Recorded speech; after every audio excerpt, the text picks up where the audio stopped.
You're listening to the Jōrni Podcast. What if setting boundaries was about creating space for the life you truly deserve? Tune in for an inspiring conversation today. This episode contains adult subject matter, and some listeners may be triggered by this content. Listener discretion is advised. Hi, I'm Petra Brunbauer, and with decades of experience with sadness, pain, anxiety, and stress, I finally figured out how to leave all that behind. And this podcast shows you how to break free permanently so you can reclaim your sanity and find the self-esteem and energy to go after the life you desire. With real talk about mental health, holistic healing, and the tough journey of coming out the other end. This is the Jōrni Podcast. Welcome to today's episode. In this episode, we explore the transformative power of setting boundaries and how they play a crucial role in reclaiming our emotional and mental well-being. Our guest shares insights from her journey as both a therapeutic coach and a practitioner of holistic healing, offering a grounded perspective on what it takes to break free from people-pleasing, self-doubt, and anxiety. Francesca Budesheim is a therapeutic coach with a master's degree in clinical social work and over a decade of experience counseling. Combining her extensive training in both Eastern and Western therapeutic modalities, she has created a unique approach that helps individuals break free from anxiety, people-pleasing, and self-doubt. Her passion is guiding others to set healthy boundaries and step fully into their authentic selves. Let's meet Francesca Budesheim.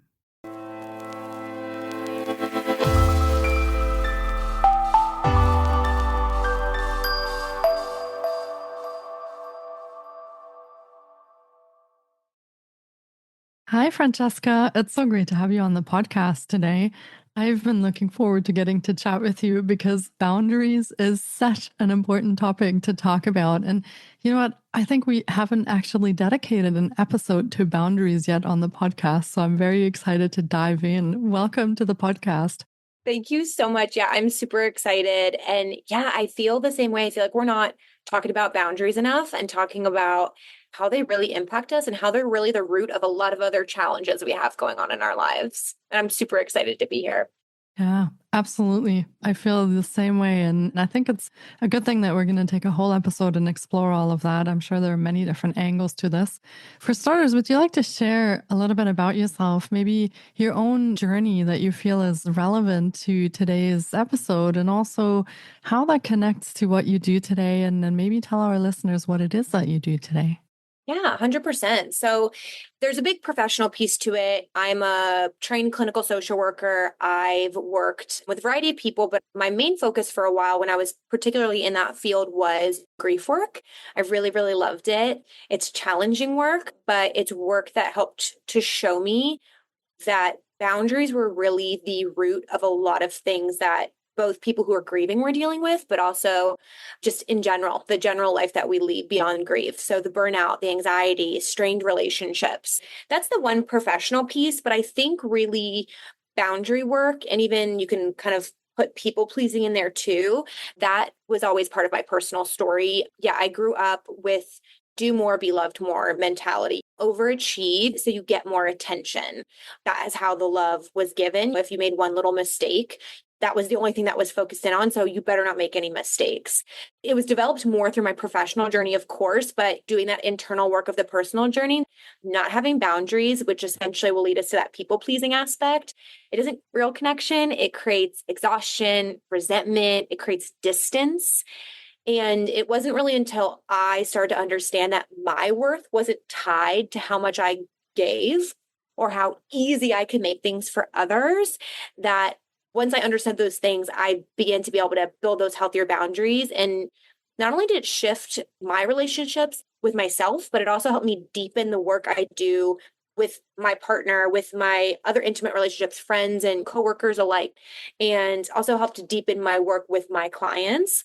And it's that reminder that boundaries, like, they're not just a skill, they're this foundation we need for living really, truly, and authentically. So I shifted my work from working in like nonprofit agencies. I started doing one-on-one work. And what I really do is I call it therapeutic coaching. I'll never be able to truly leave my true therapeutic and clinical training, but I moved my work in a way where I can give people a little bit more.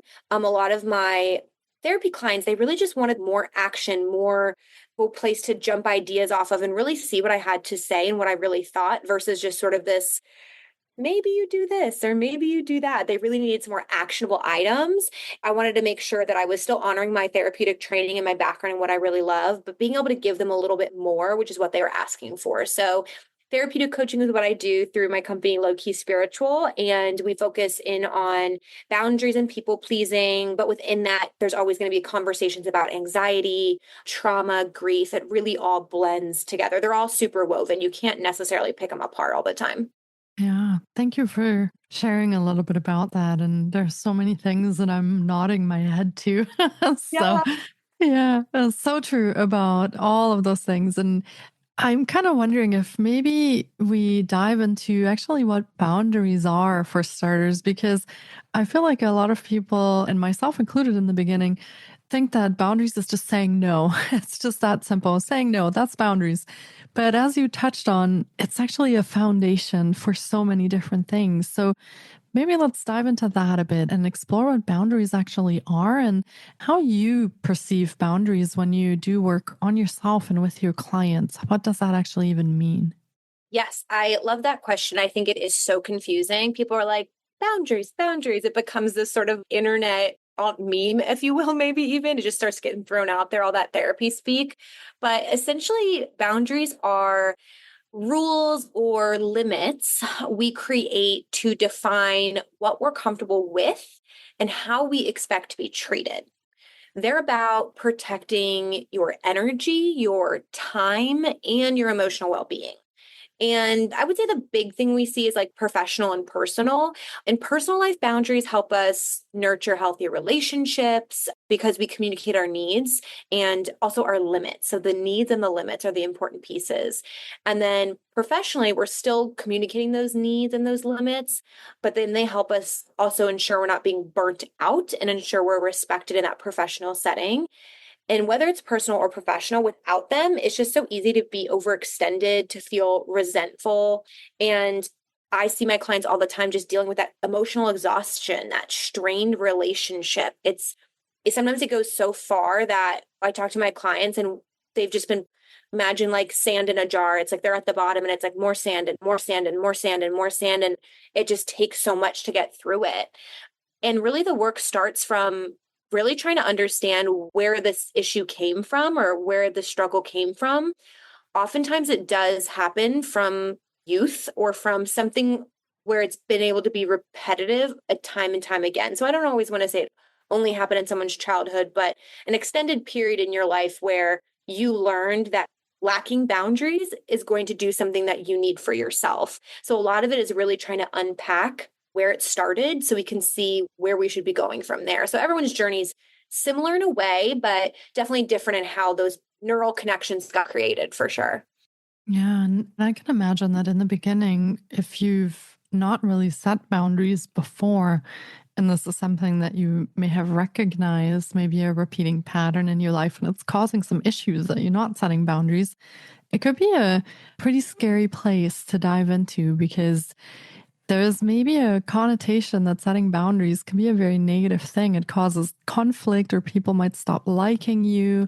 You might get people yelling at you if you actually say what you need or want.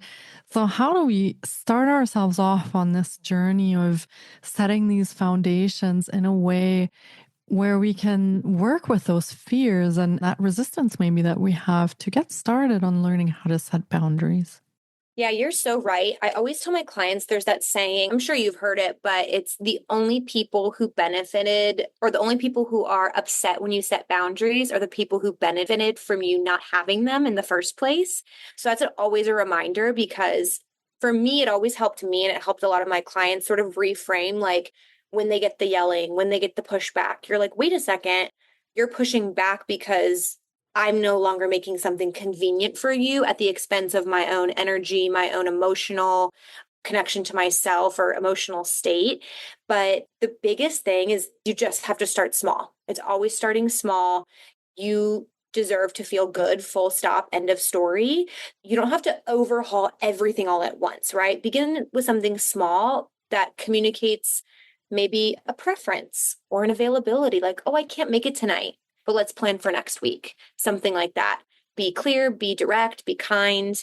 And you can also even frame, and we might even get into this a little bit later, but you even can frame your boundaries as a way to improve your relationship. So, oh, when I have time to recharge, I can actually show up and be a better friend to you, or a better partner, or a better employee, or a better sister, daughter, whatever it is. So it's also kind of training other people too, that boundaries aren't a bad thing. They actually help you be a better person and better than they even thought you could be. But it's just practice over time is really what it is. I think that's a really great point that you just made there, because I feel like a lot of the times I justify when I want to set boundaries out of a need to maybe just kind of reassure myself or really defend my decision. But it's an odd thing that when I set a boundary and I say, oh, I can't make it, I feel like there needs to be an explanation for the other person, even though it's completely my right to say, I'm too exhausted, or I don't have the bandwidth, or I'm ill or something. But I feel like I always need to supply this kind of justification for setting boundaries. So Yes, I it's know. very good to hear that we can reframe that a little bit. So maybe let's talk about that. And actually, that kind of leads into, I guess, how people set boundaries and then how they maintain that when they get into a situation where they do receive the pushback in that. Oh, yeah. And I am just nodding my head like crazy. Again, I love the little sayings because sometimes it really lands as like no is a complete sentence. The other side of that is like just saying no doesn't always land with everyone because we're caring people and we do care about these people. We're just overextended. So I love that idea of the reframe because it kind of explains to them like other people are experiencing their own things, right? You might say no to them and they might be thinking, oh my God, they hate me. Oh my God, what did I do wrong? Like we're all dealing with our own things. So you just do your best to tell your truth. Like, hey, I'm super tired and I'm not going to be the friend that I want to be to you right now. And that can hopefully, again, not that it's our job to necessarily be healing others all the time, but you can give them that little nugget that says like, hey, I'm not mad at you. I'm actually just so tired and I want to have a really good time with you. And I don't think we're going to have a really good time because I'm not going to be able to show up 100%. And then hopefully too, that helps bring this growth to them as well, where they get to see, oh, okay, we are really good friends. They actually care how they show up. But maintaining the boundaries, the biggest thing I feel like everyone struggles with is the guilt and that fear of conflict. I would say the first thing is to remember that feeling guilty doesn't mean you did something wrong. It just means you're doing something new. And doing something new is always going to feel a little bit off because doing the same thing is always going to feel more comfortable, even if it makes us wholly uncomfortable. When that guilt comes up, just remind yourself that the boundary setting, it's about self-respect.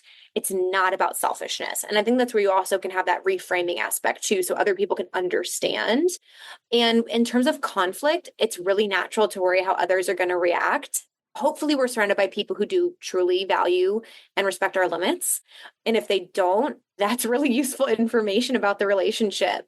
And that might be a relationship you have to think about for the future because you can't go around just constantly defending, like you said, always making a reason and trying to convince people you deserve rest. That's a wild thought for us to live by, having to convince people we deserve to be taken care of. But it does get easier. It does take tiny steps, but it does get easier. And the more you trust yourself and the more you see the positive impact, it's going to get easier. And I don't want to say it's going to take forever or it's going to take a short amount because it's different for everybody, but it takes time, just as much time it took us to set up these ways that we've been living, all these connections, all these patterns. It's going to take a little time to undo those. We need to see those outcomes and those positive outcomes to be like, oh, yes, okay, incredible. I can keep doing this. Oh, yes, I can keep doing this. Oh, yes, I can keep doing this. And then it becomes second nature. Yeah. And there's something else interesting that you're touching on here. I feel like there's a couple of ways that that could go when you decide to start setting boundaries. You're probably going to have those relationships that are very supportive of that and that recognize the need for you to take care of yourself and to love yourself in that way and respect yourself in that way. and they will be there to support you all the way with that. And then there will probably be some relationships, like you touched on, that are not going to understand that because, especially if you were people pleasing a lot and it kind of had that doormat effect, they were really used to just getting whatever they needed from you. And they might not like the fact that you're actually starting to set boundaries. So, how can we work with those kind of relationships where that turns into a bit of negativity? How do you work with your clients in that sense when they're coming up against something where they might think, I'm not sure I'm feeling really good about that because I'm actually getting a lot of negative feedback when I try to take care of myself in that way? Yeah, that's such a good question. And it's definitely something they experience a lot. I see it a lot in families because that's just such a pattern and mini society that is so hard to release from and change from, especially when you're one person. And let's say we'll use four other people, a 5-person family, four other people are so set in you acting in a certain way. And there's no really right way to go about it, I would say. It's just you have to stand firm and you also have to be okay in walking away sometimes. And the one thing we have to remember about boundaries is that boundaries are not about controlling other people. It's about you setting yourself up and you say, when this happens, here's the result. So if you continue to speak over me, I will walk away from the conversation. And I think what happens is sometimes when people do take advantage of your lack of ability to set a boundary, they then feel like, oh, well, I've lost my power. So it becomes a little bit of their own thing. Like, what's that about for them? Which it can't really be our job to do that. All we can do is manage ourselves. And we know, again, boundaries aren't about controlling others. It's about controlling ourselves and keeping ourselves safe. So when it comes to that, it's definitely very individual. My clients and I will often explore, okay, what is the history of this relationship? What have you tried in the past? Are they open to conversation? And sometimes all the things help, and we can go over some role playing scenarios and how we can talk to these people. But also, I mean, and I'm an example of this. I had family members who did not respect my boundaries, and I did have to walk away. And now one of those relationships have actually been rekindled, and we've had really good conversations. But that took that family member also going through their own things and handling themselves and creating their own boundaries too, to figure out how we can come back together. So it's one of those things where it's kind of a can of worms. It can go either way, but being scared about it is totally common. The pushback is very common. You just have to have a plan on what you're going to do. And again, it's all about you, your safety plan. And that's the best thing we can focus on usually. Yeah, I think that's some really great suggestions there in taking those first steps. And I think if you kind of are aware of the fact that it might cause some conflict, then you can take the appropriate steps and kind of proceed forward with just small things, like you said, and doing small things to start setting those boundaries. Now, of course, a lot of the time, setting boundaries is actually a very positive thing because you are taking care of yourself better, which means that you can also show up in a different way, whether that's for your family or for your work. If you're more rested, if you're actually aligning your activities with how you truly feel or who you truly want to be, I feel like that can be life changing. So, what are some of the things that you notice, maybe in your own journey or with your clients, that really changes in their lives when they start setting those boundaries and actually loving themselves in that way and respecting themselves in that way? What happens in their lives? Oh man, that just gives me chills thinking about it because I think about both myself, but then also the people. One really interesting thing that happened, I recently did like a free webinar on boundaries and people pleasing. And one of my clients, she mentioned, she was like, wow, I just realized the fact that I'm struggling with boundaries, it makes me judge other people because I'm confused why they wouldn't do what I'm doing. Why aren't they going out of their way to help me? And then that causes that resentment. And it doesn't really have to do with that person. Maybe that person has awesome boundaries, but your lack of boundaries creates this resentment. That nugget for her was so awesome because we forget about that part too, is sometimes our reaction is negative because we see someone else doing the boundary thing and we don't get it because we don't have them.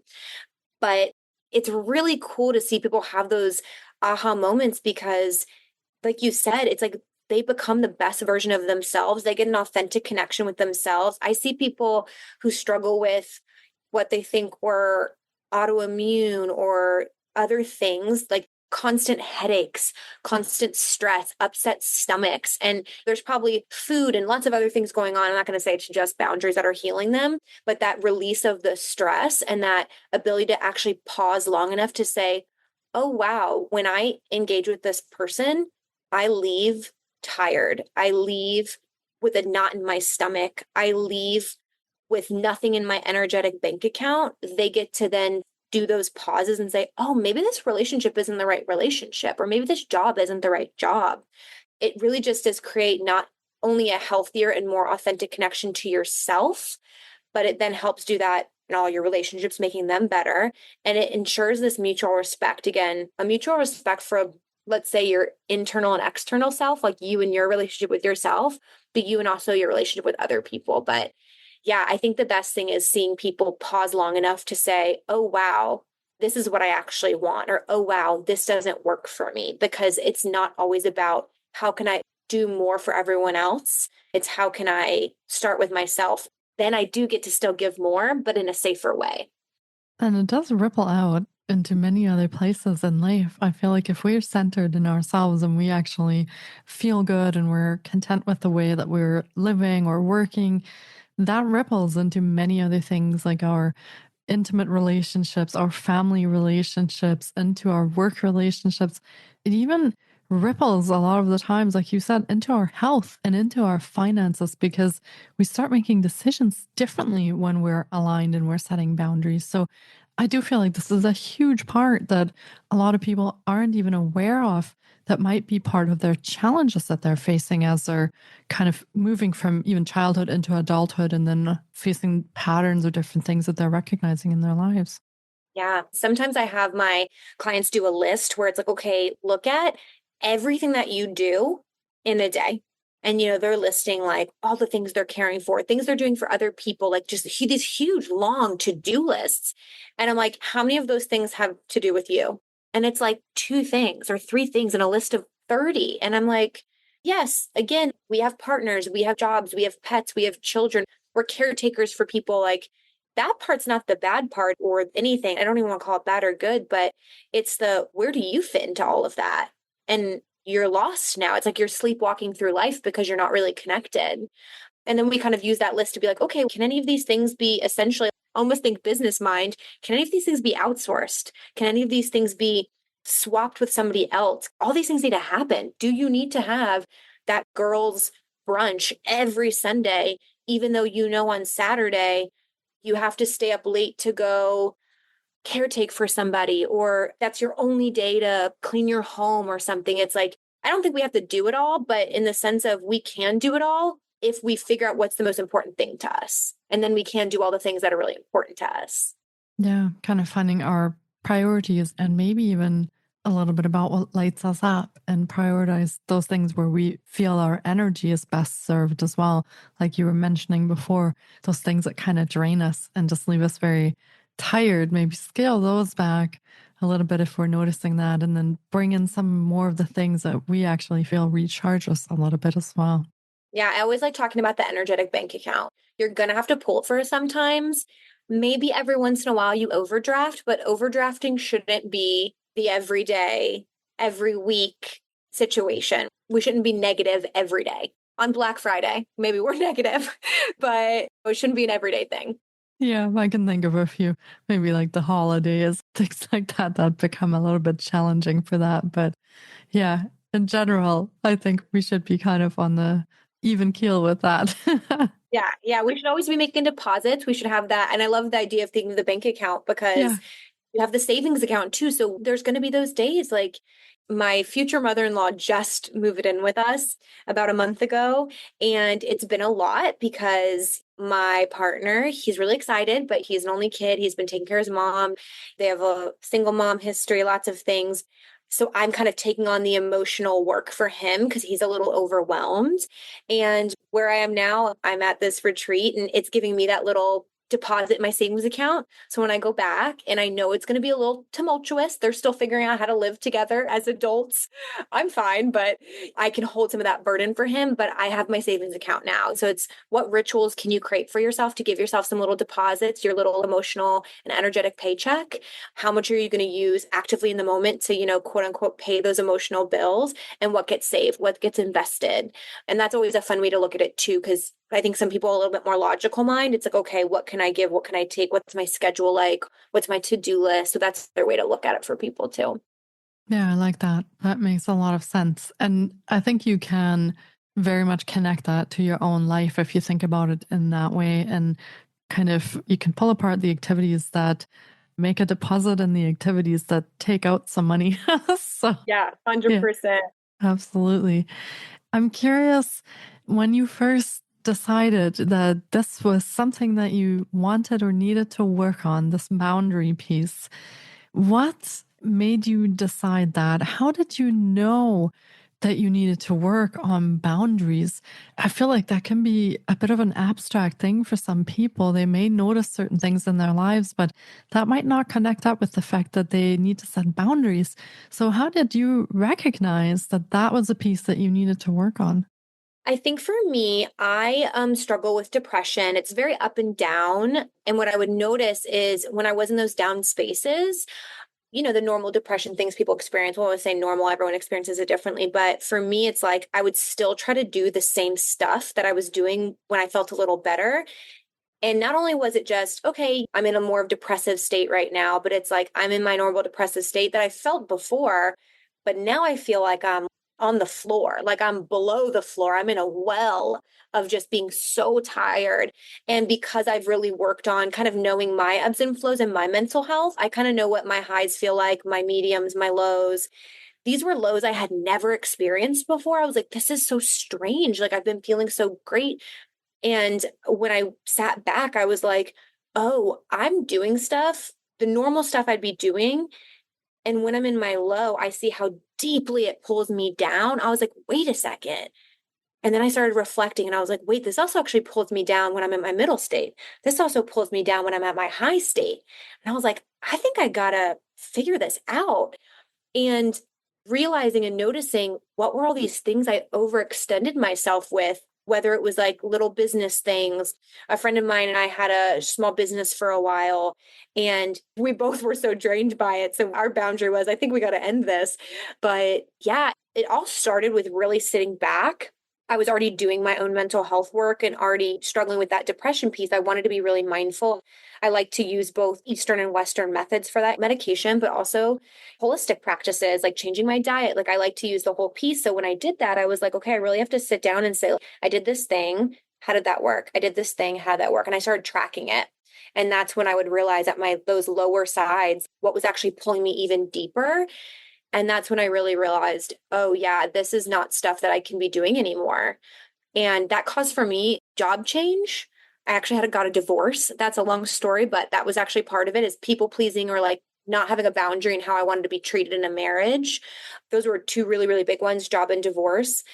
But even small things, just like going out with friends. And I was just like, oh my gosh, I'm so tired. I just need time to sit on my couch and just watch a silly show or a movie. So yeah, I think it really started for me as a getting to know myself again and really understanding who I was and how I existed, and tracking and really giving myself the time and space to say, okay, this thing causes this reaction. What's the cause and effect? And how do I change the cause or adjust it or edit it to make it make sense? Or how do I remove it altogether if needed? Yeah, it sounds like it might be a good idea to kind of start creating a sense of awareness, really, of what's going on in your life, but also what's going on in your body and in your mind, so that you can kind of connect those pieces together and see what happens when. So, becoming aware of all of that, that's really great. And probably a good exercise for our listeners as well. If they're curious about all the things that we've talked about in this episode, maybe to start paying really close attention to what happens in their lives and start working on that awareness as a first step. 100%. And you can do that so many ways. I'm not a huge journaler personally, but I have a lot of clients who love to journal, giving themselves morning and evening time, or even they'll set some alarms like 5-minute breaks, which can be really just nice for your mental health anyway. Body scans, laying or seated, just kind of scanning your body. Where's the tension? What is the time markers around that tension? I have clients who food journal or sort of emotional journal throughout the day, different markers. I think sometimes creating awareness can feel really scary and really big. And it actually doesn't have to be anything so wild. It could be a journal. It could be a 5-minute just conscious breathing. You don't have to breathe in a specific way. Just inhale and exhale and focus on your breath and notice. I think sometimes the scary part is you're like, I just don't know what to do or where to start. But yeah, journaling, breath work, getting outside in nature, taking a little walk, like really trying to take stuff in.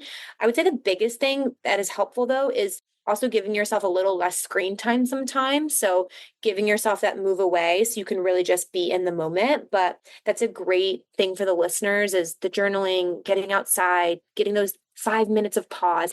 I think we try to convince ourselves we don't have 5 minutes, but we definitely do all have 5 minutes, even if it's while you're going to the bathroom, even if it's while you're checking your mailbox, we can give ourselves those little times. I like to do it a lot when I make coffee. I kind of make it a moving meditation. I really like pay attention to where my feet are, pay attention to where my hands are. How's the coffee going in? What's the smell? What's the sound? Do I hear my dogs pitter pattering around while I'm making my coffee? It can be really small stuff to create awareness. It doesn't have to be something huge and scary. Yeah, good point. I think also for people who might be a little bit afraid to look there, they've had some special mental health challenges or some trauma that they're working through, can be a scary thought to have to maybe look and then notice a little bit. But you can just start small, like you said, and do these little things. And I always used to argue with myself that I don't have 5 minutes to do these things. And I eventually realized that the time it took me to argue with myself that I didn't have 5 minutes to do things actually were 5 minutes that I could have done those things. And I do feel like we can fit this even into busy lives and that we can all take a little bit of that time to make sure we do take care of ourselves and we extend that same love and kindness that we extend to others to ourselves and our bodies. Yeah, that's a really, really good point and some really Yeah. great pieces for listeners to start with. So thank Yeah. you And for sometimes those. it's even just a breath. It's like you have a moment between the action happening or the situation occurring and your reaction. You just give yourself one inhale and exhale. That's awareness. That's mindfulness. That's the pause. And you have that ability to be something different in that breath. Yeah, absolutely. I love that. So, for everyone listening, you can even do that right now. You can take that breath in, breath out. You can take that little pause. You can see how that feels in your mind, your body. But definitely take those little pauses during the day and start reconnecting with yourself and noticing what's happening in your life. And for our listeners are really curious after this conversation that we've had, and maybe some of them are really starting to wonder if boundaries could be some of the challenges in their lives as well. How can our listeners get in touch with you, Francesca, and how can they work with you? What kind of things do you have going on and coming up? Yeah. So you can follow me on Instagram. All my socials are going to be low key spiritual. My website is lowkeyspiritual.com. I have two really awesome offers that I always offer, but special for your listeners today. So I have an online membership program called Low Key Club, and it's a really self-paced platform. So for people who are feeling a little nervous, they're not really sure where to start. This platform, it is self-paced. You can kind of engage with the people in the platform as much or as little as you want, but it has movement, it has breath work, it has guided meditations. It also has a lot of downloadables, so lots of journaling, just more visual things, mindful coloring, just things to really help you create awareness and connect. And for the Jōrni listeners, it'll be 3 months free when you purchase a year membership. You just type in the code Jōrni. And then if you're looking for a little bit more one-on-one, more extended work, you're like, yeah, I think I'm ready to go. I do offer one-on-one therapeutic coaching. And it's a 6-month program. Normally, you would get 12 sessions, but for the listeners, I want to do 3 additional sessions for free. So that's at $750 value. And you just mentioned the podcast in the referral space in your kind of onboarding or introductory documents, but both are really great. They're great for different things, but either way, they're both going to be great ways for you to first and foremost create the awareness and then say, okay, where do I need to go from here? And how can I really truly stand in my power? Because you really don't have to do it alone. We do a lot of things in our lives alone. This doesn't need to be one of them. Yeah, wonderful. And thank you so much for those kind offers for our listeners. That is amazing. I hope everyone goes and takes advantage of that. I think it will create so much transformation and change in your life that will end in the positive. So definitely we will be linking to all of Francesca's offerings in the show notes as well. So be sure to check there. And just remember to mention the Jōrni Podcast when you're communicating with her. And that's JORNI, Jōrni Podcast. And that way you can benefit from these amazing offers that she is putting out there just for you because you're listening into our episode today. And let me know how your experience goes. Send us a message on the socials, connect with us on Instagram, and let me know if you have worked with Francesca. What kind of experience have you had? I would love to know because, and I always say this, I feel like there's so much magic that happens when our guests connect with our listeners and just amazing things happen. So thank you so much for putting out those offers and making sure that people can actually step into their power, into their well-being. I feel that is a really wonderful thing. Thank you. Yeah, I'm just super excited. I'm just so passionate about this work. I know the difference it's personally made in me, but I've seen it in the professional setting too. And your world will change when you let go of the need to put yourself last and you make room for things that truly honor who you are. Well said. And we're going to leave our listeners with those beautiful words. And thank you so much for being here today, Francesca, and sharing your wisdom and your work with us and offering these incredible things to our listeners. I do hope that everyone connects with Francesca and finds their way to work on their well-being and their healing journey. And Francesca, thank you so very much for being here today. I truly appreciate it. And it was wonderful to meet you. Thank you. So nice to meet you. And hopefully we'll see each other soon and maybe in Europe sometime. Yeah, everyone stay tuned because I think there are some magical things coming in 2025 and we'll definitely be chatting more about that. So I look forward to that. Good. Absolutely. Look forward to it. We'll chat soon. Sounds good. Thank you so much, Francesca, and take care. You too. Bye-bye. Thank you so much for taking time out of your day to listen in. If you enjoy the Jōrni Podcast, please support us by subscribing, sharing on social media, and leaving us a review. We appreciate you. And you can find more of The Jōrni on Facebook, Instagram, TikTok, and our website, thejorni.com. Sending you love and courage, and see you next time.